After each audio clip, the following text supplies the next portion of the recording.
आज इंटीग्रेशन पढ़ा रहे हैं आपको। इंटीग्रेशन क्या होता है? इंटीग्रेशन का मतलब हमने आपको बताया था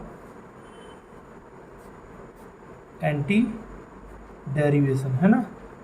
मतलब डेरिवेशन का अपोजिट जो होता है वो इंटीग्रेशन होता है। जैसे एक्स स्क्वायर का डिफ्रेंशिएशन होता है 2x, यही तो पढ़ा है। तो 2x का इंटीग्रेशन होता है एक्स स्क्वायर। डन, समझ गए ना। तो 2x का एंटी डेरिवेटिव एक्स स्क्वायर है और एक्स स्क्वायर का डेरिवेटिव है 2x। डन। अब देखते हैं पहला क्वेश्चन साइन 2x का हमको एंटी डेरिवेटिव बताना है। क्या बताना? Anti derivative. तो साइन 2x इसका डिफ्रेंशिएशन होता है। साइन 2x अगर देखो तो हमको पता है कि cos 2x का डेरिवेटिव करेंगे तो आएगा माइनस साइन 2x और 2x का डिफ्रेंशिएशन आएगा 2। क्लियर। अब -2 हमारे पास एक्स्ट्रा, तो हमने इसका डिवाइड कर दिया दोनों side. d/dx minus 1/2 cos 2x equal to sine 2x। Clear. अगर -1/2 cos 2x का डिफ्रेंशिएशन साइन 2x है तो साइन 2x का एंटी डेरिवेटिव क्या हो गया? -1/2 cos 2x। तो anti derivative of sine 2x equal to minus का 1/2 cos 2x। डन। दूसरा सेकंड क्वेश्चन देखते हैं। Second question anti derivative of cos 3x। हम सभी लोग जानते हैं cos 3x किसका डिफ्रेंशिएशन होगा? sin 3x का। ठीक है। अगर cos 3x का डिफ्रेंशिएशन करेंगे तो sin 3x इंटू 3 आएगा ना। तो 3 का ऐसा डिवाइड करेंगे तभी तो आएगा। तो sin 3x अपॉन में 3। समझ रहे हैं ना। बिल्कुल सेम वे में थर्ड क्वेश्चन देखते हैं एंटी डेरिवेटिव e की पावर 2x। देखें, अगर हम डिफ्रेंशिएशन करेंगे e की पावर 2x का तो क्या आएगा? e की पावर 2x इंटू 2। ठीक है ना। अब जब दोनों तरफ 2 का डिवाइड करेंगे तभी तो यहाँ e की पावर 2x बचेगा केवल। तो d/dx 1/2 e की power 2x equal to e की पावर 2x। तो इसका एंटी डेरिवेटिव ये हो जाएगा, एंटी डेरिवेटिव ऑफ e की power 2x equal to 1/2 e की पावर 2x। नेक्स्ट देखते हैं 4।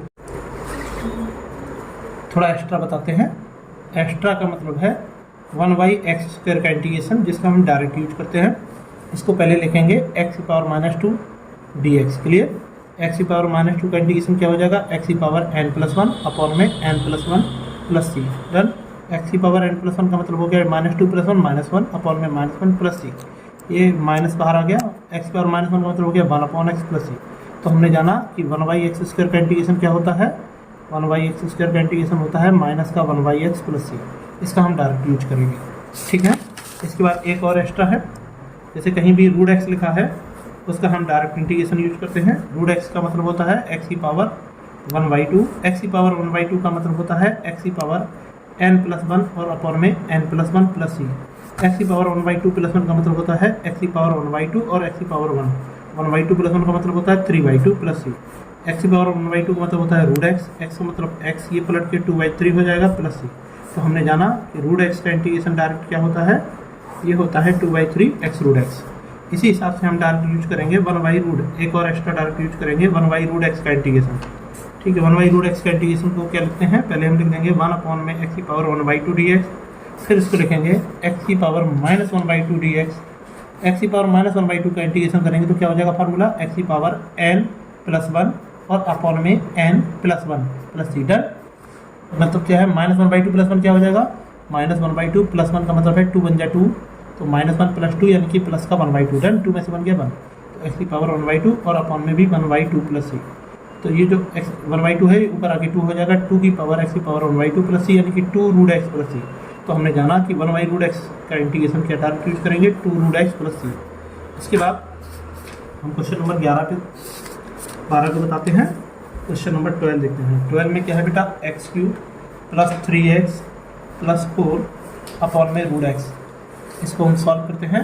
x³ अपॉन में √x + 3x और अपॉन में √x + 4 अपॉन में √x dx। x की पावर 3 है, ये x की पावर 1/2 है। x की पावर 3 माइनस 1/2, चूँकि जब बेस सेम होता है तो पावर सब्ट्रैक्ट हो जाती है। कोई भी नंबर होता है उसमें कोई, जैसे x है वो 2 √x से मिलके बना है। √x into x, √x x होता है, एक √x कैंसिल हो जाएगा तो एक √x बचेगा, 3 √x। ये बचा बेटा 4 1/√x dx। इसका बेटा इंटीग्रेशन करते हैं। इंटीग्रेशन कैसे करेंगे? पहले इसको सॉल्व कर लेते हैं। 3 × 2 = 6 में से बन गया 5/2। ये बेटा बचा 3 रूट एक्स, ये बेटा बचा 4 अपॉन में रूट एक्स डी एक्स। देखते हैं बेटा इसके अंदर एक्स की पावर 5/2 का इंटीग्रेशन एक्स की पावर n+1 और अपॉन में n+1 3 रूट एक्स का इंटीग्रेशन होता है। अभी हाल बताया था रूट एक्स का इंटीग्रेशन होता है 2/3 एक्स रूट एक्स। ये मैंने अभी पहले बताया था रूट एक्स का इंटीग्रेशन होता है 2/3 एक्स रूट एक्स। इसी हिसाब से मैंने 1 रूट एक्स का इंटीग्रेशन बताया था 2 रूट एक्स प्लस सी। देख रहे हैं 360 खत्म हो गया, ये एक्स की पावर 7/2 और ये अपॉन में 7/2 plus 2 X root x plus 8 root X, 4 2 8 root x plus C. Question number 13 लिखते हैं बच्चों, x³ minus X square plus x minus 1 upon में x माइनस 1 dx। अगर हम देखें इन दोनों से एक्स स्क्वायर कॉमन आ रहा है तो यहाँ आ जाएगा x माइनस 1, इन दोनों से 1 कॉमन आ रहा है तो यहाँ आ जाएगा x माइनस 1 अपॉन में x माइनस 1 dx। इस पूरे इक्वेशन से x माइनस 1 कॉमन है तो यहाँ पे बचेगा एक्स स्क्वायर, यहाँ पे बचेगा 1, यहाँ पे अपॉन में x minus 1 dx। x minus 1 cancel हो गया, एक्स स्क्वायर का इंटीग्रेशन हो जाएगा 2 + 1 अपॉन में 2 + 1 का इंटीग्रेशन x प्लस सी। 14 नंबर देखते हैं, 14 नंबर है 14 नंबर को देखते हैं 1 माइनस एक्स रूट एक्स। सब लोग ध्यान देखिए, 1 में रूट एक्स का मल्टीप्लाई करेंगे तो root x into x root x d x. तो रूट एक्स को बेटा हम रूट एक्स निकालने दिया, ये एक्स की पावर 1 है और ये एक्स की पावर 1/2 है। 1/2 कितना होता है 3/2 डी एक्स। रूट एक्स का इंटीग्रेशन हमने आपको पढ़ाया था 2/3 एक्स रूट एक्स की पावर 3/2 का इंटीग्रेशन पढ़ाएंगे 3/2 + 1 और अपॉन में 3/2 + 1 प्लस सी। इसके आगे आप लोग सम कर लें 2/3 x root x plus x की पावर 5/2 और अपॉन में 5/2 पर आ गया प्लस सी। 15 देखते हैं, 15 नंबर है रूट एक्स, यहाँ लिखा है 3x² plus 2x plus 3 dx।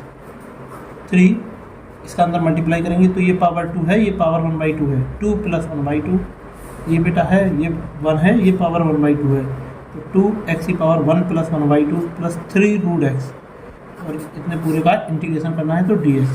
ये सॉल्व करेंगे तो 3x की पावर 3/2 प्लस 2x की power 3/2 plus 3 root x dx। x की पावर 3/2 का इंटीग्रेशन हो जाएगा 3/2 + 1 अपॉन में 3/2 + 1 प्लस 2 x की पावर 3/2 + 1 अपॉन में 3/2 + 1 प्लस 3 रूट एक्स का इंटीग्रेशन में आपको डायरेक्ट पढ़ाया 2/3 एक्स रूट एक्स प्लस सी। 3 से 3 खत्म हो गया, 3 x की पावर 3/2 + 1 5/2 अपॉन में 5/2 2 x की पावर 3/2 + 1 5/2 अपॉन में 5/2 जो 4 और 1 5/2 होता है और 5/2 + 1 कितना होता है 7/2 होता है और यहाँ पे भी 7/2 होगा। 5/2 plus 2x root x plus C, तो ये आ गया 3 2 जा 6/7 x की पावर 7/2 प्लस 2 2 जा 4/5 x की power 5/2 plus 2x root x plus C. 16 देखते हैं, 2x minus 3 cos x plus e की पावर x dx। 2x का integration x² minus 3 cos x का इंटीग्रेशन sin x होता है, sin x e की पावर x का इंटीग्रेशन e की पावर x प्लस सी। 17 देखते हैं, 2x² minus 3 sin x plus 5 root x dx। 2x² का इंटीग्रेशन x³ है माइनस 3 cos x का इंटीग्रेशन माइनस cos x है प्लस 5 रूट एक्स का इंटीग्रेशन 2/3 x रूट एक्स है plus सी। 18 sec x पुस्तक में है बेटा sec x plus tan x। हम आपको बताते हैं sec x into sec x होता है sec² x plus sec x into tan x। को बताते हैं sec² x का इंटीग्रेशन पढ़ा है tan x और sec x tan x का इंटीग्रेशन होता है sec x प्लस सी।